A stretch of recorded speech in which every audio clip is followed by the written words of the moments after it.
How you guys doing out there? My name is Kyle, and today I'm going to be reviewing Dunkirk, which is the newest film directed by the one and only Christopher Nolan. The movie tells the story of British, Belgian, and French soldiers who are being evacuated from Dunkirk after being completely surrounded by the German army. And the movie is split in three different storylines: the soldiers at the beach, the airborne sequences, and a small number of civilian boats who are attempting to save as many lives as possible. Guys, I've been excited for this movie ever since the title dropped in 2015, and I found out Christopher Nolan was attached to direct it. I remember sitting in the theater getting ready to watch Suicide Squad on its premiere night when I saw a 1-minute teaser for the movie. This is actually the first Nolan movie that I have seen in theaters, and I actually went to the IMAX to see it. It's something I've had planned for a long time. I wanted to go there and experience the movie on the biggest possible screen I could, and I was so pumped for this movie, guys. Christopher Nolan is one of my favorites, if not my favorite director working today. I absolutely love his films. I have two of them right there, but I own every single film of his on Blu-ray. So guys, what did I think about it? I thought Dunkirk was a good movie. It was good. I personally didn't think it was a masterpiece. I definitely think it has flaws, and I do think it falls short in a few areas. But let's talk about the positives first, because I'm an optimist, and I definitely liked this movie. If anything, Dunkirk is a visual wonder. The movie looks incredible. There's no denying it. I'm pretty sure everyone online has said that Dunkirk looks beautiful, because it does. The cinematography in this movie is just fantastic. I really don't have any complaints with it. I think the movie looks good, and the sound effects. Honestly, guys, the sound in this movie is some of the best sound I have ever experienced in a theater, because I actually felt like I was there, especially for the airborne sequences, which might be my favorite sequences of the entire movie. I think something that really aids to the incredible cinematography is the fact that basically everything in this movie, as far as I'm concerned, was done practically. They used real planes, they used real boats, they shot on real locations. It's just elements that are missing in so many films today that Nolan incorporates so well, and that's one of the reasons why I love him as a technical director. To me, the first 20 minutes of this movie is without a doubt the best. You are immediately dropped into the situation, and I'm talking immediate. No kind of opening credits, you're just in it. I firmly believe Hans Zimmer has delivered one of his best scores.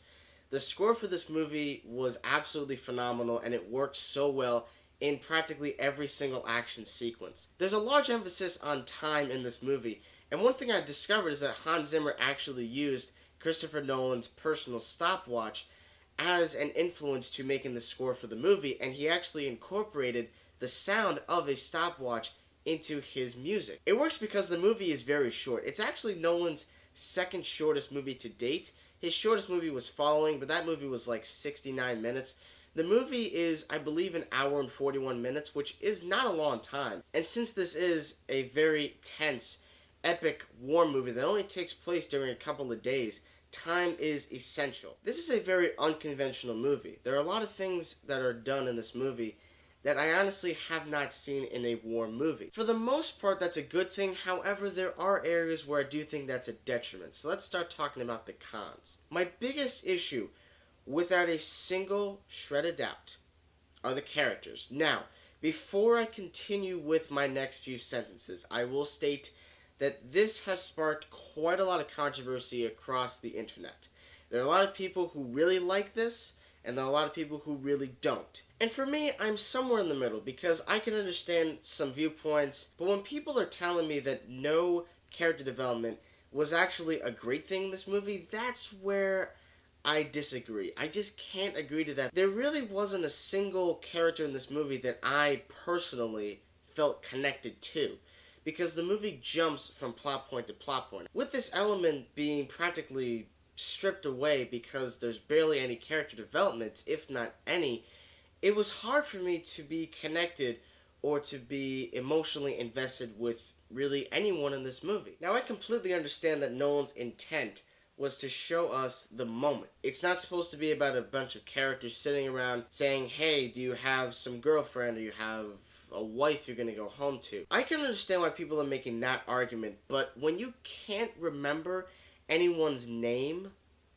that to me is a problem, because I could not, for the love of you, recall anyone's name. I also do believe the movie does jump a little bit too much, and this is something that Nolan has had a problem with, particularly with his last two films. The movie jumps from daytime to nighttime to back to daytime, and at the very beginning I was a bit confused why it did that, and then I realized that it shot in 3 different time periods, which is cool, but at certain times the cuts felt a little jarring. And like I said before, the first 20 minutes of this movie was just excellent. That was the true masterpiece moment of the movie in my mind. But the second act to me kind of dragged a bit. It was going back to the same airborne sequences, and they just felt the same until the end.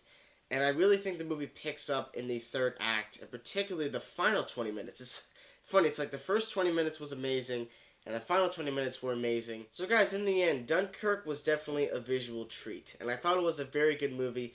I just didn't think it was an excellent movie or a masterpiece. I do think it is a bit overrated, unfortunately, and it makes me very sad to say that because I love Christopher Nolan. I love his movies so much. Dunkirk is a movie that I think if you go in with a certain expectation the way I did, you're going to be disappointed because of the lack of character development. However, if you go into this movie with the mindset that it's going to show you the moment rather than the characters and dramatic elements, you're going to love this movie. And it's definitely something that visual fans will love because Christopher Nolan loves doing that. I'm going to give Dunkirk an A-.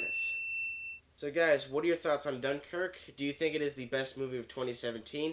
Do you believe it's Christopher Nolan's masterpiece? Do you think it's finally time for him to get nominated for Best Director at the Academy Awards?